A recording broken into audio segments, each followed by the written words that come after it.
Right, for the latest in business, Muteo is standing by. Muteo, what's happening? Hi, good afternoon. Before I forget to even greet you, welcome to Newzroom Afrika. Thank you so much. Thank you for welcoming me. Now, what's happening to miners these days? I mean, Kumba appears to be buckling under the pressure of the woes of the railways. Yeah, we're having those logistical struggles from Transnet, and that's what we're hearing from a lot of the miners that are giving out results. Kumba, one of those today, saying they're struggling to export some of the products that they're making, and that's why we saw the results that came through today. So Kumba is the largest iron producer in South Africa, and it saw net profit decrease by 55% to 19.7 billion rand, while headline earnings per share dropped by 46% to about 56 rand per share.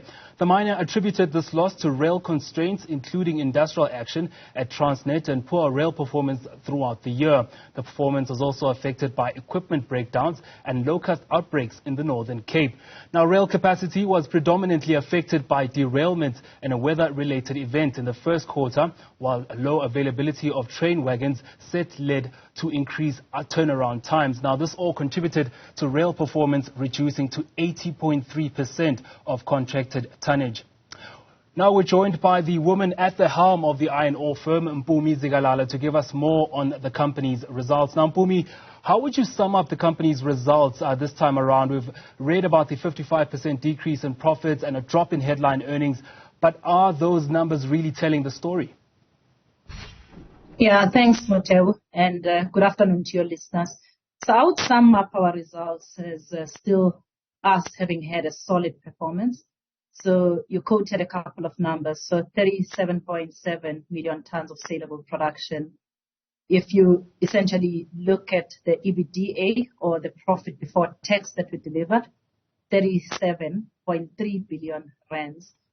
And if you also have a look at the value that went to our shareholders, a total dividend of 19.2 billion rand, including a 4.7 billion rand dividend that went to our empowerment partners, including our communities and clearly our employees as well. So yes, we had challenges. We operated within challenging macro events, including the logistics space. But in addition to that, the COVID policy in China, a volatile pricing environment, all essentially added to where we ended off. The last thing that I'll add, Muteo, as I talk about solid performance is the fact that if I look at ultimately the value that is created by virtue of Kumba iron ore, we're talking about 63 or over 63 billion rands that went in towards, whether you talk about taxes and royalties, capital investment that's looking at expanding the life of our assets, salaries, and essentially a whole lot of other things. And the one that most probably pleases me the most is the 18 billion rand of procurement expenditure to BEE businesses, and more so for the Northern Cape region, 5.4 billion rand that went towards spend with companies that are located in the Northern Cape. So yes, we had the challenges, but it's still a solid set of results.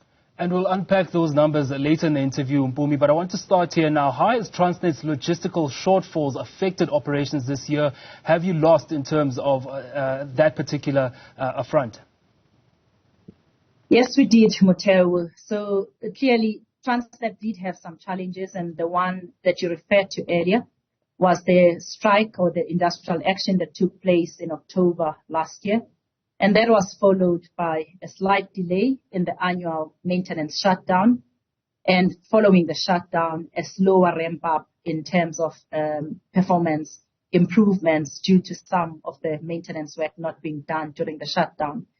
So if we just look at the fourth quarter of the year, the impact to our business was around 3.5 million tons of a lost opportunity. And that essentially amounted to 6.5 billion rands of lost revenue. And clearly, that revenue would have resulted to us generating additional profits, and that would have added significantly more to the fiscus, in addition to the numbers that I mentioned. So we are joined to the hip with Transnet because clearly, as much as we produce, we cannot actually sell our product if we don't, or if we have some constraints on both the rail and the port network. And that is why what we talk about is the aspect of collaborating with Transnet, because we clearly can only win together with Transnet.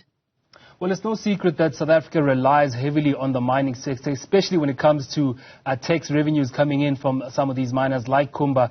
How much did you contribute to taxes to the fiscus last year, and how much could have you contributed had you had no problems with Transnet? That's an interesting figure. So I'll give you the actual number that we contributed to taxes and royalties.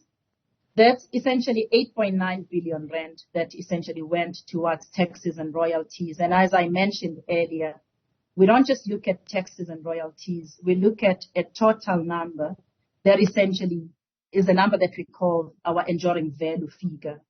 That includes the taxes and royalties that I spoke about of the 8.9 billion rand. We look at the value that ultimately accrues to shareholders and more so our empowerment partners. And as I said, that number was sitting at 4.7 billion rand.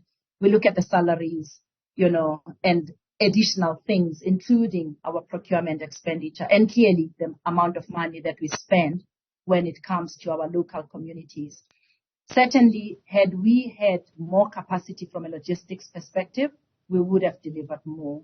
And that's where I spoke about the 6.5 billion rand impact in the fourth quarter. If I look at the full year, that amount it's in excess of 10 billion rand.